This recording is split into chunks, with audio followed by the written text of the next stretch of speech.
Hello friends, नमस्कार दोस्तों, जय हिंद। मैं लक्ष्यानंद आप लोग का स्वागत करता हूं आपके यूट्यूब चैनल पे जिसका नाम है पढ़ाई की नगरी। आज हम लोग का जो टॉपिक है पढ़ने का, उसके बाद हम पढ़ेंगे 1857 की क्रांति। 1857 की क्रांति जो थी उसके बारे में आज हम लोग को पढ़ना है। तो आइए चलिए शुरुआत करते हैं। देखो, 1857 की क्रांति जो हुई थी वो हुई थी मेरठ में। मेरठ से इस क्रांति की शुरुआत होती है और मंगल पांडे द्वारा 2 ऑफिसरों को मार गिराया जाता है। पर 1857 की जो क्रांति हुई थी, कोई तो कारण रहा होगा उसका।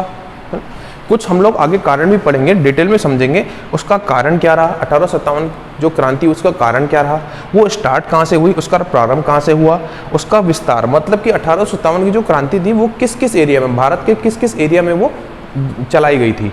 चौथा, असफलता के कारण। कोई तो मतलब कारण ना होगा, सबको पता है कि जो 1857 की क्रांति थी उसमें हम लोग सफल नहीं हो पाए थे। उसमें ब्रिटिशरों की, अंग्रेजों की जीत हुई थी। उससे पहले इंपॉर्टेंट फैक्ट्स देखो। ये जो फैक्ट्स है ना, ये एग्जाम में बहुत बार पूछे गए हैं। कोई भी एग्जाम उठा के देख लेना आप, 1 नंबर में क्वेश्चन अगर 1857 की क्रांति से आ रहा है तो वो कॉज में इतना नहीं जाता है क्योंकि डिटेल पेपर हो जाता है, ये समझने के लिए है कॉज वगैरह। लेकिन अगर आप एग्जाम पॉइंट ऑफ व्यू से देखोगे तो ये पॉइंट्स आपके बहुत इंपॉर्टेंट है। जैसे कि जो उस समय 1857 की क्रांति हो रही थी तो उस समय ब्रिटिश के प्रधानमंत्री कौन थे? लॉर्ड पॉर्मस्टाइन थे। सेकंड पॉइंट, उस समय भारत के गवर्नर जनरल कौन थे?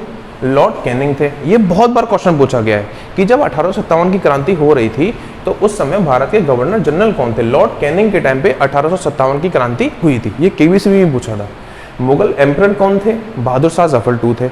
मतलब जब 1857 की क्रांति हुई थी तो उस समय मुगल सम्राट कौन थे? बहादुर शाह जफर II थे। और लास्ट और आखिरी सवाल कि जब 1857 की क्रांति हो रही थी तो उसका प्रतीक क्या था, सिंबल क्या था?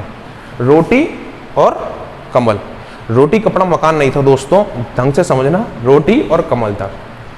ये 4 पॉइंट्स अच्छे से याद कर लेना। इसमें से क्वेश्चन काफी बार बनता है कि भारत उस समय ब्रिटिश के प्रधानमंत्री कौन थे? पॉर्मस्टाइन थे। इसको सबसे ज्यादा याद करना है कि कौन से गवर्नर जनरल के टाइम पे 1857 की क्रांति घटित हुई थी। ठीक, लॉर्ड कैनिंग के टाइम पे। अब हम आते हैं थोड़ा डिटेल में। देखो, 1857 की जो क्रांति थी इसकी शुरुआत होती है 10 मई 1857 को और ये चलती है 8 जुलाई 1859 को।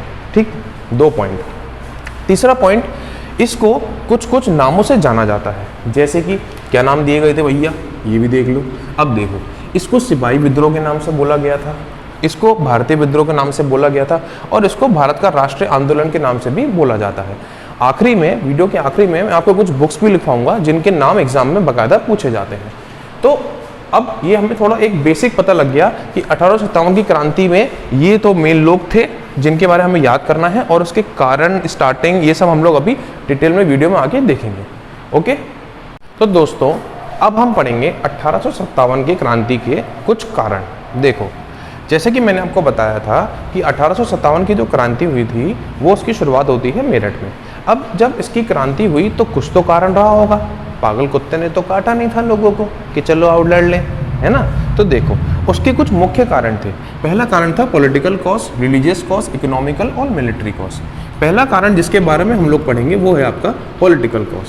पॉलिटिकल कॉज में एक गवर्नर जनरल का नाम आता है जिसका नाम है लॉर्ड डलहौजी। लॉर्ड डलहौजी,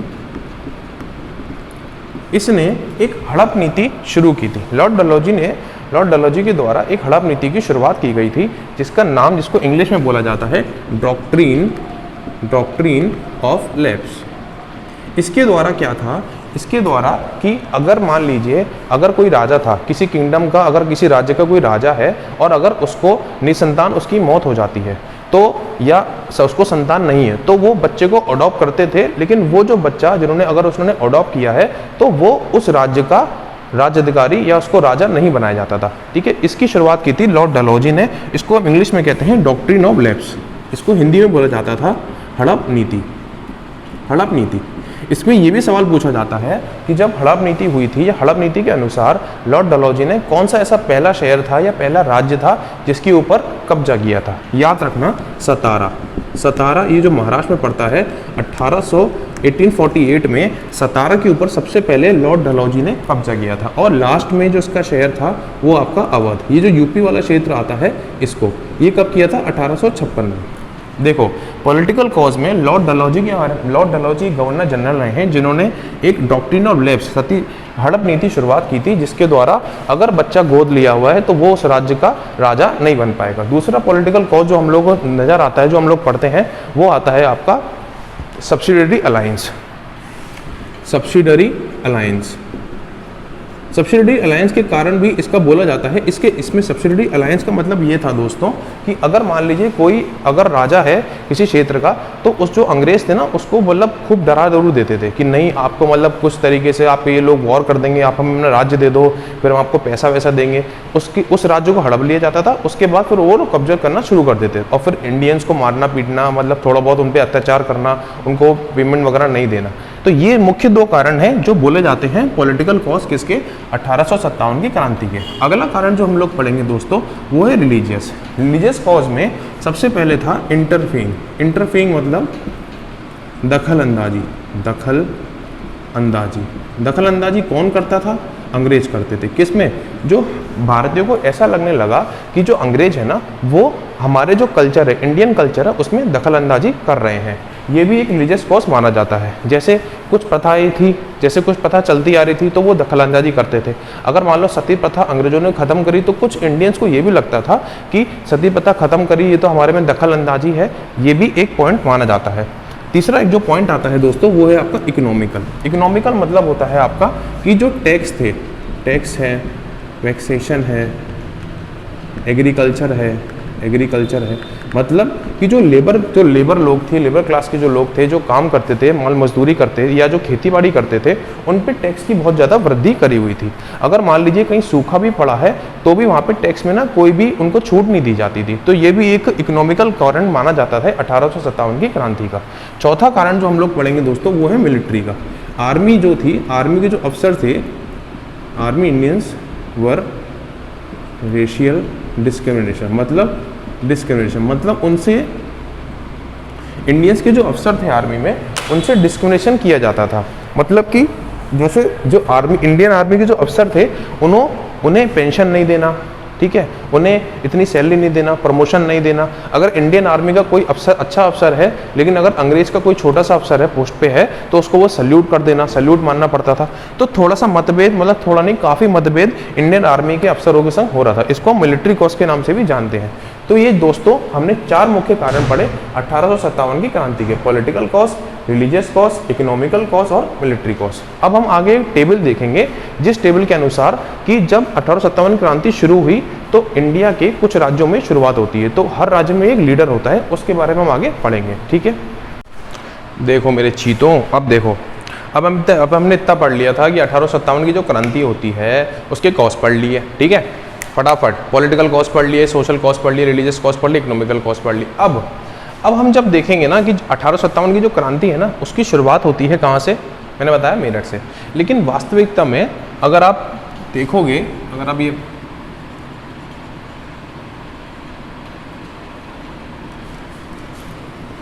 अगर ऐसे ही मैं रफ मैप बना रहा हूँ जैसे, तो अगर आप इसको देखोगे तो जो मेन बोला जाता है, जो वास्तविकता जो 1857 की शुरुआत होती है वो होती है वेस्ट बंगाल के एरिया से।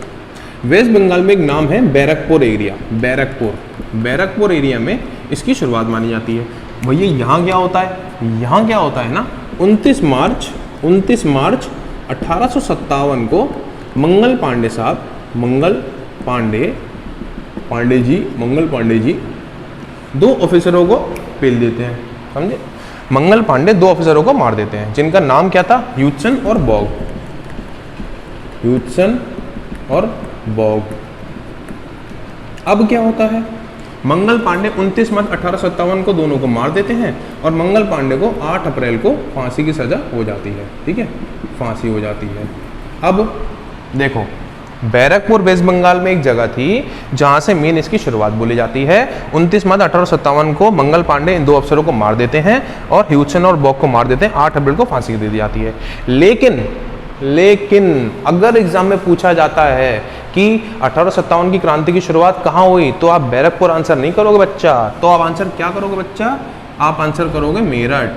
10 मई 1857। यूपी में जो मेरठ है वहाँ से इसकी वास्तविकता शुरुआत बोली जाती है। लेकिन अगर ये घटना के बारे में बात आएगी कि मंगल पांडे ने उनको कब मारा, 29 मार्च को मारा, और 8 अप्रैल को मंगल पांडे को क्या हो जाती है, फांसी हो जाती है। ओके, 10 मई 1857 को मेरठ पहुंच जाते हैं भाई लोग। उसके बाद ये मेरठ पहुंच के उसके बाद दिल्ली पहुंच जाते हैं। 12 मई 1857 को दिल्ली हो जाते हैं। तो ऐसे कर करके थोड़ा यहाँ इलाहाबाद पहुंच जाते हैं। लखनऊ भी कुछ क्रांतिकारी होते हैं, और थोड़ा भाग यहाँ पे इसका किसका होता है, ये राजस्थान का ही भाग होता है। रफ मैप बनाया है, मैप पे कॉन्सेंट्रेट मत करना, चीज़ों पे कॉन्सेंट्रेट करना, ठीक है। यहाँ पे कोटा में जैसे राजस्थान में भी कुछ भाग इसका हमें क्रांतिकारी को देखने को मिलता है। अब देखो 1857 की शुरुआत हो गई आपकी, 10 मई हो गई, उसके बाद ये धीरे धीरे फैलते गए। देखो मैंने आपको बताया था, कुछ इसके कारण बताए थे, ठीक है ना। पॉलिटिकल कॉज बताए थे, रिलीजियस कॉज बताए थे, सोशल कॉज बताए थे, मिलिट्री कॉज बताए थे। लेकिन जो सबसे मुख्य कारण था ना दोस्तों, सबसे मुख्य कारण वो था एनफील्ड राइफल्स। एनफील्ड राइफल्स मतलब जो कारतूस, जो गोलियों में हम लोग जो गोली बनाई जाती थी ना, जाकि उसको जंग ना लगे, वो बनाई जाती थी किसकी, भैंस और सुअर की, गाय और सुअर की चर्बी से। अब यहाँ पे क्या हुआ, हिंदू अपने पर्सपेक्टिव से देखने लग गया, मुसलमान अपने पर्सपेक्टिव से देखने लग गया।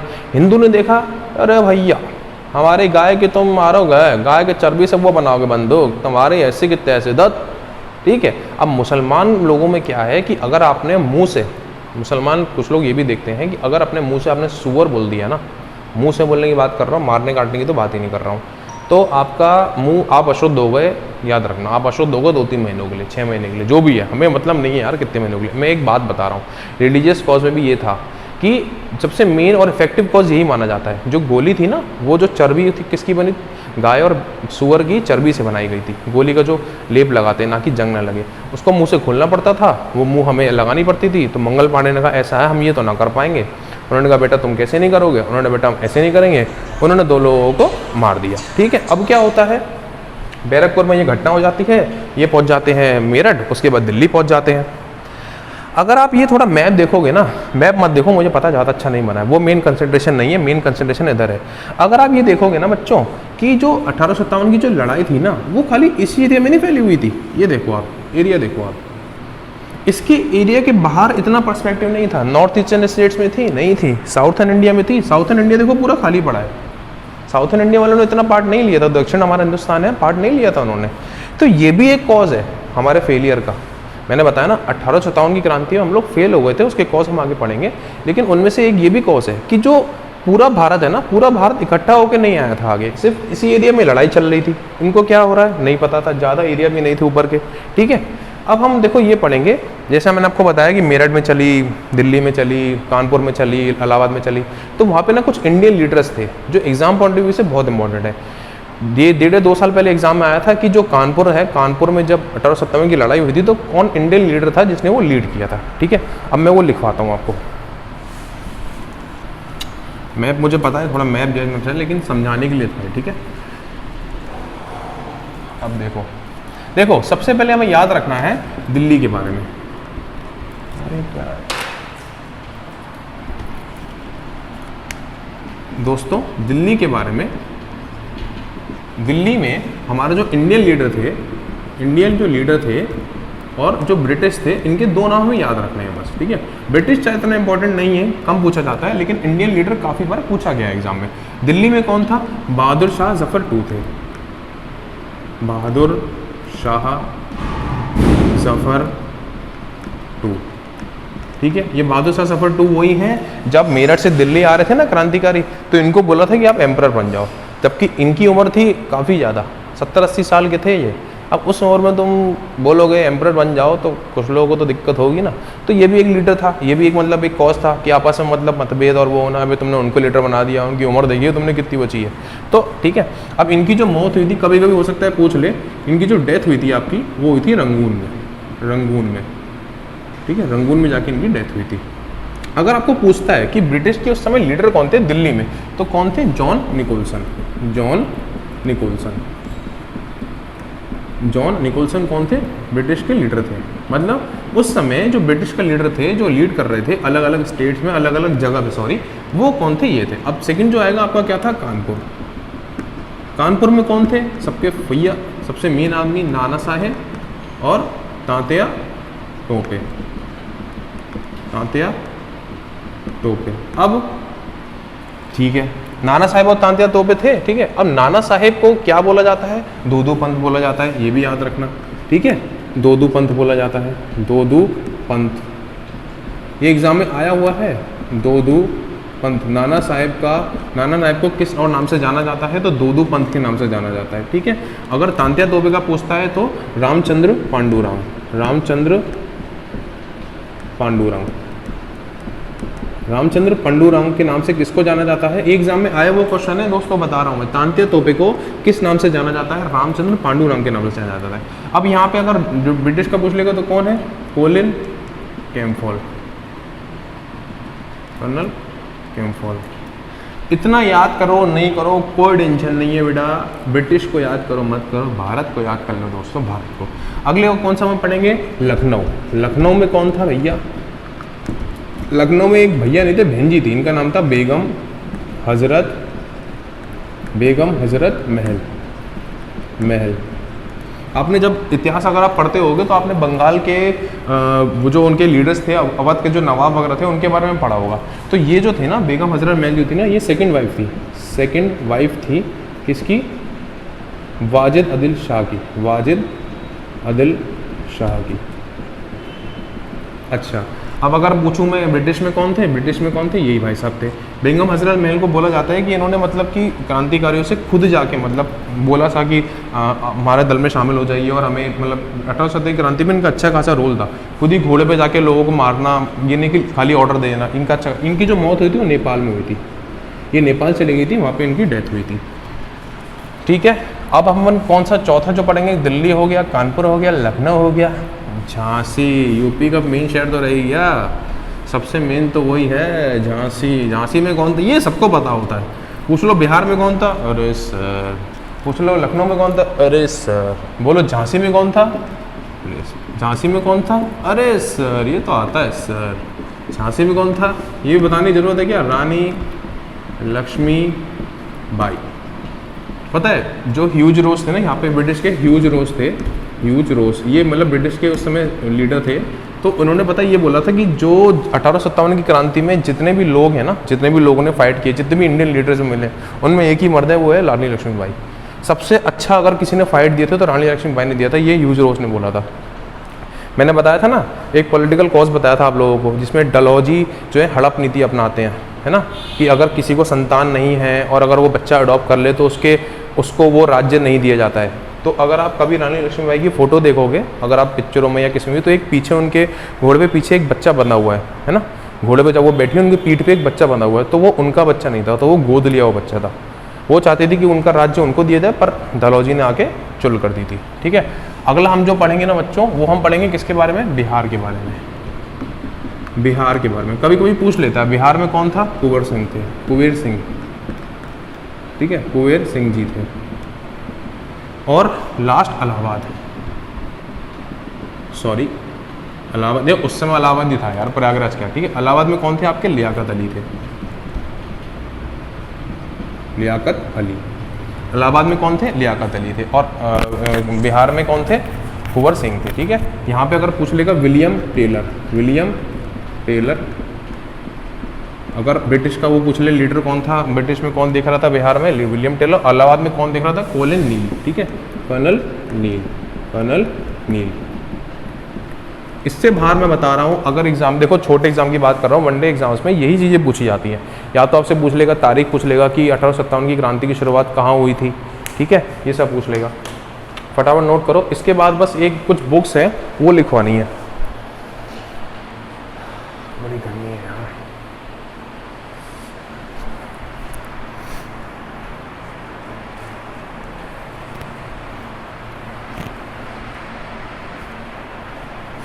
कुछ बुक्स के नाम हैं जो अक्सर एग्जाम में पूछे जाते हैं।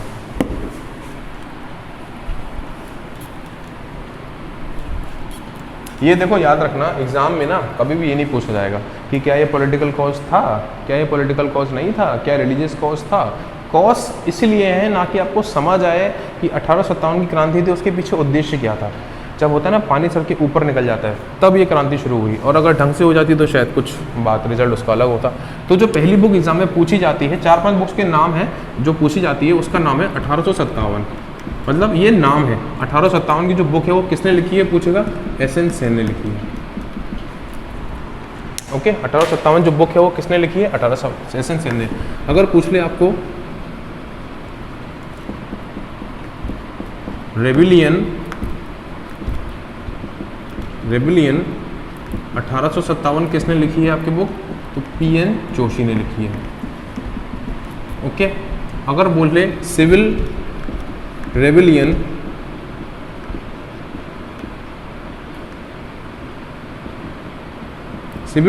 In Indian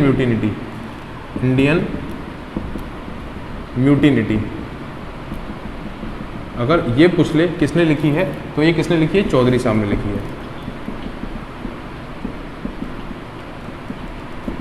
SB Chaudhary. ठीक है, अगली बार अगर वो पूछ ले इंडियन वॉर ऑफ इंडिपेंडेंस, ये किसने लिखी है, इंडियन वॉर ऑफ इंडिपेंडेंस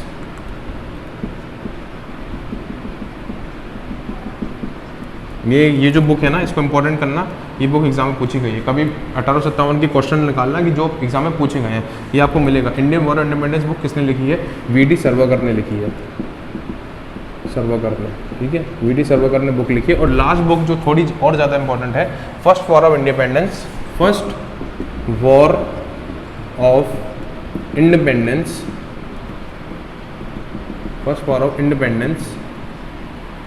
1859, ये आपकी लिखी है कार्ल मार्क्स ने।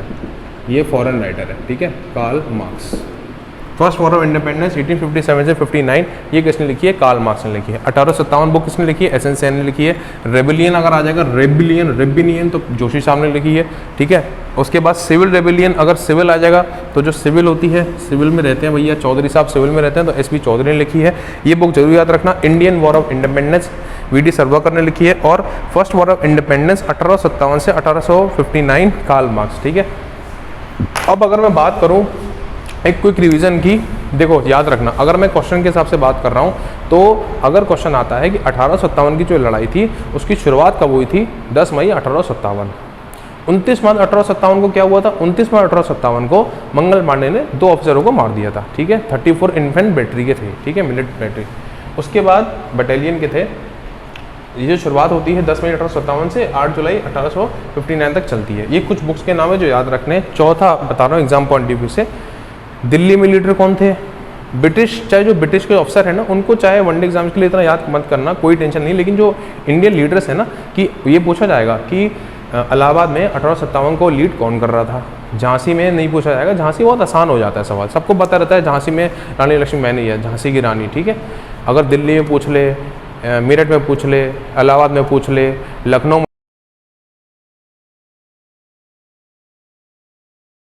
में पूछ ले। ओके, उसके बाद बिहार में, ठीक है, उसके बाद ये बुक्स याद करनी है। और अगर कॉज ऑफ फेलियर, देखो कॉज ऑफ फेलियर है, कभी आएगा तो नहीं, लेकिन अगर हम कॉज ऑफ फेलियर की बात करें तो उसमें क्या है कि पहली बात क्या ना, कोई उद्देश्य नहीं था, सब अपने अपने उद्देश्य के लिए लड़ रहे थे। हिंदू मतलब कि हिंदू का एक अलग उद्देश्य था और जो लीडर्स थे वो अलग उद्देश्य था। मुसलमान सोच रहे थे कि हम ये इस उद्देश्य से लड़ रहे हैं, और कोई अगर मान लो अवध का कोई राजा है वो सोच रहा था मुझे ये चीज़ मिल जाए। या एग्जाम्पल बता रहा हूँ कि जो लीडर्स है ना उसमें डिसकंटिन्यूटी थी, डिसयूनिटी, यूनिटी नहीं थी, लीडरशिप नहीं थी, एक मतलब पर्सपेक्टिव नहीं था कि हमें कैसे लड़ना है, एक प्लानिंग वगैरह कुछ नहीं थी। दूसरा कारण हमें जो लगता है, एक पूरा इंडिया ना यूनाइट होकर नहीं आया। मैंने बताया था ना अभी आपको, मैप के जरिए से समझाया था कि जो नॉर्थ वाला साउथ वाला पार्ट है और जो वाला जो दक्षिण वाला पार्ट है और जो कुछ मेजर पार्ट्स हैं इंडिया के, उन्होंने भाग नहीं लिया था इसमें। अगर वो शायद यूनिटी से आ जाते तो शायद कुछ बात अलग रहती। तीसरा जो मैं पॉइंट मानता हूँ, जो तीसरा जो पॉइंट इसमें लिखा है, अगर आपको जो पढ़ना है, वो है आपका कि जैसे जो सिंधियास थे, ठीक है, निज़ाम्स थे, उन्होंने अंग्रेज़ों का साथ दे दिया था। जो सिंधियास थे, निज़ाम थे, उन्होंने अंग्रेज़ों का साथ दे दिया। तो क्या था मतलब, एक यूनिटी नहीं थी और डिस्करेजमेंट भी था। कुछ लोगों को अच्छा लगता था मतलब क्रांतिकारी फाइट साथ देना, कुछ लोगों को नहीं अच्छा लगता था। तो कुछ लोगों ने भारतीयों का साथ दिया, कुछ ऐसे भी थे, कुछ ऐसे भी भारतीय थे जिन्होंने अंग्रेज़ों का साथ दिया। ये भी एक पॉइंट है। तो 3 फेलियर हैं। कॉज ऑफ फेलियर जो देखा जाता है, लीडरशिप हो गया आपका, अपने में डिसयूनिटी हो गई, और तीसरा आपका कौन सा है, ये वाला। ठीक है, तो मैं आशा करता हूँ आपको ये वीडियो पसंद आया होगा। कोशिश तो यही है। अगर आपके कोई भी, प्लीज़ वीडियो को लाइक, कमेंट और शेयर ज़रूर करें। अगर आपका कोई भी कमेंट है, आपको कोई भी वो है, तो आप कोशिश करें कमेंट में लिख दीजिएगा।